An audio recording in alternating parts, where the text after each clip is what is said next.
Terima kasih rekan-rekan media. Baru saja kami mendapatkan arahan dalam rapat bersama Bapak Presiden bahwa akan dibentuk Tourism Fund atau sebuah dana yang akan mendukung pariwisata yang berkualitas dan berkelanjutan, seperti mengundang event-event berkelas internasional, event-event budaya, olahraga, maupun juga MICE. Tourism Fund ini sudah diperkenalkan di beberapa negara seperti Singapura, juga di Saudi Arabia, maupun di negara-negara lain yang memberikan penekanan khusus kepada pengembangan pariwisata. Tourism Fund atau dana pariwisata ini akan nanti dibentuk dengan pendekatan tata kelola yang baik dan memberikan fokus kepada pariwisata hijau, berkelanjutan, pariwisata yang berkualitas, yang mengutamakan kekuatan budaya kita. Sehingga nanti wisatawan yang datang ke Indonesia bukan hanya diukur oleh kuantitasnya, jumlahnya, tapi juga kualitasnya, lama tinggalnya, belanjanya di ekonomi lokal, maupun bagaimana mereka bisa menciptakan peluang usaha dan lapangan pekerjaan di sektor pariwisata dan ekonomi kreatif. Arahan Bapak Presiden ini segera ditindaklanjuti dengan segera. Yang kedua adalah persiapan MotoGP. Jadi MotoGP ini kali kedua Indonesia menjadi tuan rumah dan akan menjadi sangat menarik karena di penghujung musim balapan kali ini perbedaan angka antara dua pembalap tertinggi itu sangat dekat.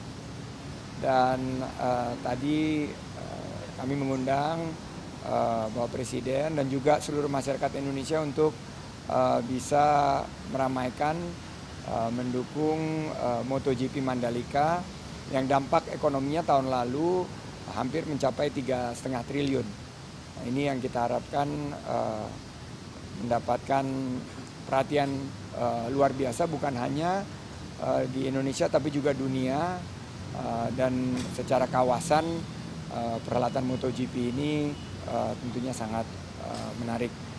Nah, juga tadi dapat arahan dari Bapak Presiden bahwa BUMN dan Kemenparekraf ditugaskan untuk lebih mengembangkan destinasi-destinasi baru. Jadi destinasi-destinasi yang sudah mature, sudah mapan seperti Nusa Dua itu bisa dilakukan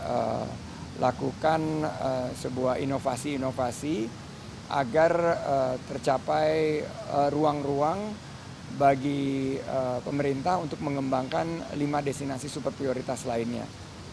Mungkin nanti setelah kita bisa mendapatkan inovasi-inovasi di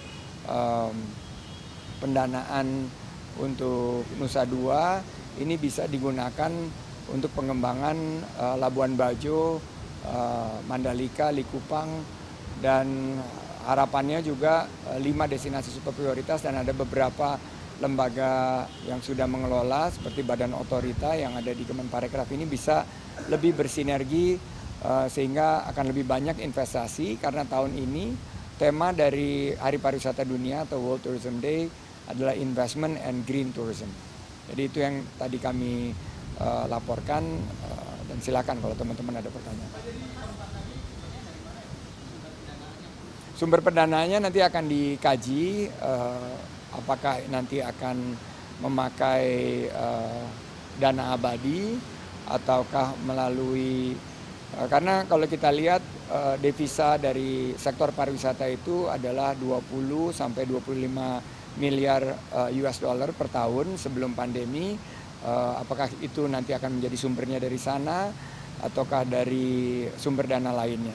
Ini nanti akan dibentuk tim khusus untuk mengkaji agar kita bisa menghadirkan pendanaan yang berkelanjutan, sumber dana yang akan hadir setiap tahunnya untuk mendukung event-event. Jadi kalau dilihat negara-negara yang bisa menarik event-event berkualitas internasional ini punya fund yang mempermudah dan memberikan keleluasaan bagi sektor pariwisata dan MICE-nya itu untuk mengundang event-event berkelas dunia dan internasional. Jadi sumber pendanaan ini nanti akan ditelaah sehingga governance-nya terjaga, tapi tidak akan membebani juga APBN terlalu besar maupun tidak akan membebani juga wisatawan. Kita akan cari equilibrium di mana ini akan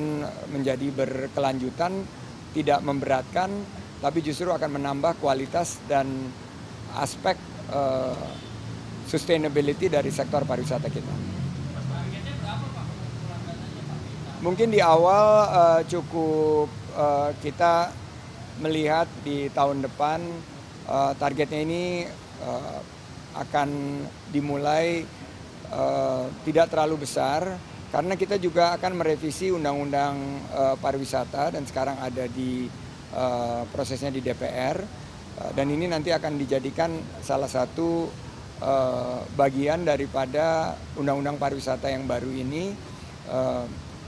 Sebagaimana suatu inisiatif baru, ini harus kita kalibrasi untuk pembiayaannya di awal tidak terlalu besar, supaya nanti aspek tata kelola dan sumber daya yang terlibat ini bisa dilakukan dengan good governance.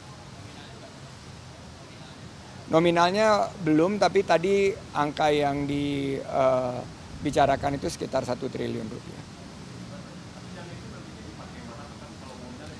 Jadi dana ini dipakai untuk nation branding, untuk mempromosikan pariwisata di Indonesia, untuk mengundang misalnya ada konferensi besar dunia seperti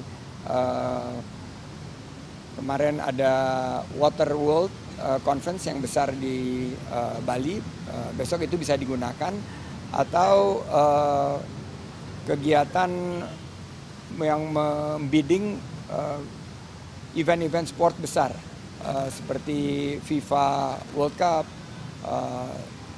juga bisa FIBA yang kemarin ini sukses kita laksanakan, maupun event-event konser, musik dan lain sebagainya. Karena telah dihitung bahwa setiap ada event-event besar berskala internasional ini kunjungan dari wisatawan mancanegara itu naik antara 10 sampai 15%. Pengelolanya tadi ada beberapa opsi, tapi ini akan difinalkan pengelolaannya apakah sudah akan dibentuk di bawah BUMN yang sudah ada yaitu InJourney, atau lembaga-lembaga yang sudah ada seperti lembaga pengelola dana yang ada di bawah Kementerian Keuangan.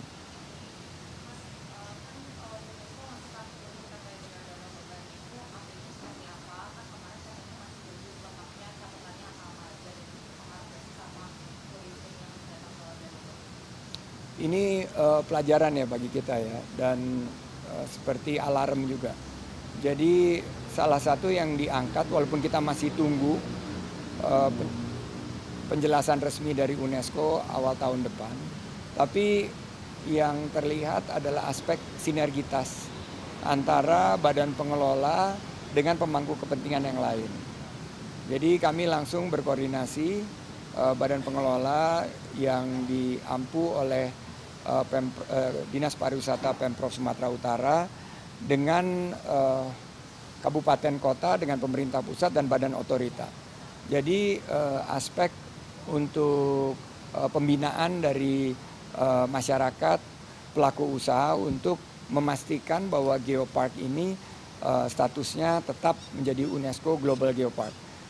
Kita akan siapkan langkah-langkah strategis dan setelah mendapat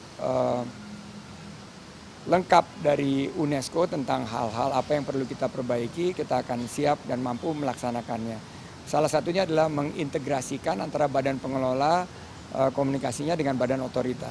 Jadi itu yang menjadi catatan dari kita, dan ada beberapa langkah-langkah tentang keberlanjutan lingkungan, pengelolaan sampah, pengendalian mutu air, event-event seperti F1 Powerboat, sosialisasi yang lebih baik, sinkronisasi dan harmonisasi dari kebijakan itu yang nanti akan kita perbaiki ke depan. Per hari ini kunjungan ke Danau Toba meningkat signifikan, dan kita akan meminimalisasi dampak negatif terhadap kartu kuning tersebut. Jadi kita akan melakukan langkah-langkah antisipatif untuk memberitahu para calon wisatawan bahwa Danau Toba masih terjaga alamnya. Ini adalah langkah kita untuk memastikan agar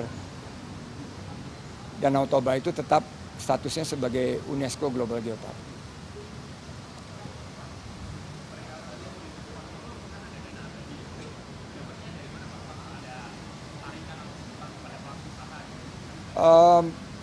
Tadi tidak dibicarakan tarikan kepada pelaku usaha, tapi lebih dibicarakan porsi pemerintah maupun juga porsi pendapatan pemerintah dari devisa pariwisata dan pendapatan dari tarif visa. Jadi itu yang dibicarakan, tidak membebani dunia usaha, karena dunia usaha di sektor pariwisata ini baru saja bangkit dari pandemi. Kita berharap 2024 sudah bisa disusun sehingga nanti di pemerintahan selanjutnya sudah bisa dieksekusi dengan baik.